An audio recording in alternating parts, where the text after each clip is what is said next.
NFL news, but it begins with the big story of the night, and that was the latest college football playoff rankings. We're no surprise. Alabama remains number 1. Notre Dame is 2. Clemson 3. Ohio State 4. Texas A&M 5. And Iowa State moving up a spot to number 6. In fact, let's take a look at those top 6 teams, and I will tell you why this is the number where we cut it off. Going back to 2014, no team ranked lower than 6th in these second-to-last rankings, penultimate rankings, if you will, made a jump into the top 4 in the final poll release. So those are the pieces of information that we have. Let's figure out what they mean. Paul Finebaum is here. Heather is ready to go as well. And Heather, I will start with you. In your view, what was the most important thing that came out of last night's rankings?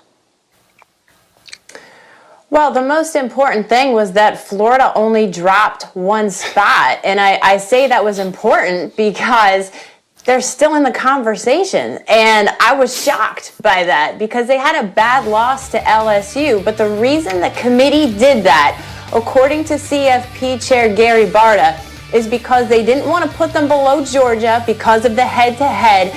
And at this point, it is this simple. They think Florida is better than Cincinnati in spite of 2 losses. Now, I would not pick Florida to beat Alabama, and I don't think anybody on this panel probably would, but the fact that they're still sitting there doesn't completely eliminate them from the conversation should they do that. Right. So, in fact, let's go directly to it. Paul Finebaum, if Florida pulls off what would be, admittedly, a massive upset on Saturday, but it could happen, beating Alabama, do you believe they would make the playoff, and do you believe they would deserve it if they did? I don't think they will, Greeny, because they still have Texas A&M to deal with. And why is that important? Texas A&M beat Florida head-to-head, just like Heather said in terms of the Florida-Georgia conundrum.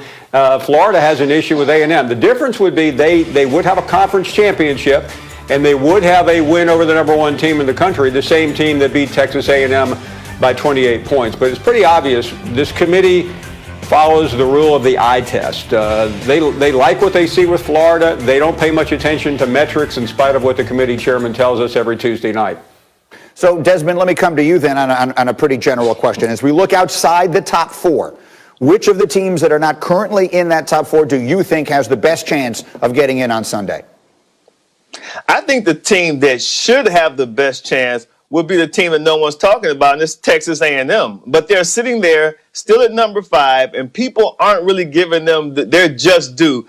I don't understand why. You know, you hear some arguments saying, well, you know, they played Alabama once. Do you really want to see that again? That shouldn't even factor into the equation if you think by their resume they deserve to be a top 4 team. But I tell you what, Greeny and Paul, you can echo the sentiments. It seems as though the CFP loves the SEC because, like Heather said, that was just mind-blowing that Florida could lose to one of the worst teams in the conference who's having an awful year at home and then only drop 1 slot down. You're talking about 4 teams from the SEC in the top 10. 2 of the 4 teams got 2 losses. Florida's sitting there with the ugliest loss of them all, and they only dropped 1 slot down. That just blew my mind. And then you sit there and listen to Gary Barta and poor Reese Davis. And Reese, you know, shout out Reese. He just turned, you know, double nickels, had a happy birthday. But he's asking this gentleman questions, and he's not giving them any straight answers. It's like, I'm like, want to text Reese, like, hey, Reese, ask him where was he born. I bet you he'd give you the runaround. You know, so poor Reese is doing the best job he can, but Barta's not giving us any straight answers. Man, I tell you what, hey, I know, Greeny, you love chaos. There's going to be some chaos after Saturday's games. I guarantee you that. Let's find out what we think that might be. Heather, I watched that special as well that Desmond was talking about last night. Not the special, you know, the show where they released these rankings. Everyone seemed to be very upset about Cincinnati. Explain to the audience who isn't following this closely why everyone feels Cincinnati has such a legitimate right to feel aggrieved. Well, because they're undefeated and they've played 8 games, and the number of games matters, according to the selection committee chair. Now, that being said, they haven't played since November 21st. I did think it was interesting that I asked Gary Barta what besides Cincinnati's strength of schedule is weighing it down. And he said because they haven't played since November 21st, they actually went back and looked at the game film against UCF. He told me they struggled a little bit in that game. They had to come from behind. And again, as I said before, they think Florida is a better team. All back to the eye test. And so, Paul, let me finish it up for now with you on this, and we'll have much more on this as we go. But if the favorites in 3 games were to win over the weekend, which would be Alabama, Clemson, and Ohio State, then there really would be no chaos, right? Is it as simple as saying if those 3 teams win, we know the 4 teams that are getting in right now? Is that right? That is correct. And by the way, I've been thinking about it. I think the committee may be smarter than we think they are.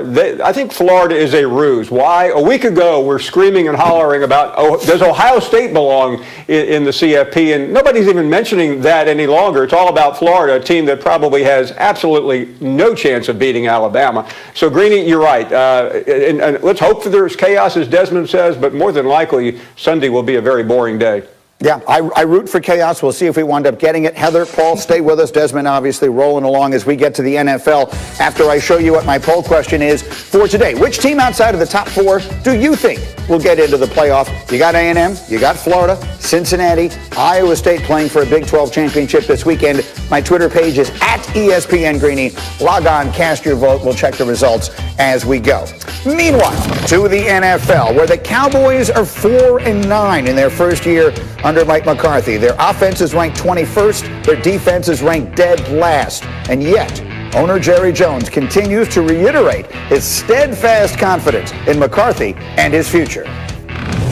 I've been known to stick with these guys for in early troubled times on coaching. I don't understand, frankly, just show how ridiculous this conversation is in terms of it actually having any meat on the bone. I don't think I've even dreamed the thought of Mike not being the coach.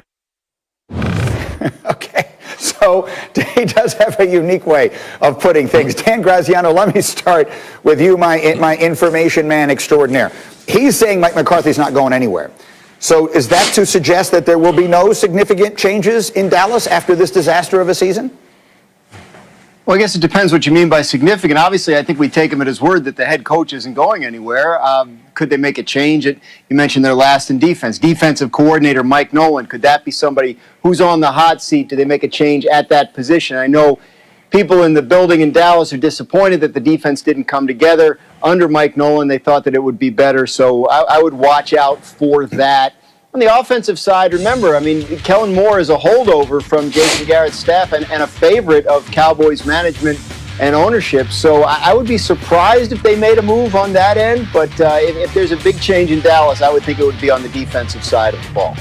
All right, and so then, Dominique, pardon me, let me come to you. I noticed your skeptical expression as we were listening to Jerry Jones. What was that face for? So, first of all, this job feels like it is too big for Mike McCarthy. Like that motorcycle on the cover of Purple Rain looks like it's too big for Prince. He doesn't seem to be able to handle this job at the time. And Dan is right. Dan is right about that defense. That defense is really bad. That defense stinks like earring backs. So I'd be surprised if Mike Nolan comes back. There's no good reason to bring him back. And the last thing I wanted to say is Dak Prescott really should have some say in this decision because they decided not to extend Dak Prescott and give him a big contract. They franchise tagged him. So now Dak is in a position where he could choose to leave or go somewhere else or potentially pressure a trade or wait till he gets to free agency. That was a mistake, but that gives him so much power in this situation that I think he has to be on board for whatever coach they keep or decide to bring in. So if I was Jerry Jones, rather than going on the radio, I would go to Dak Prescott's house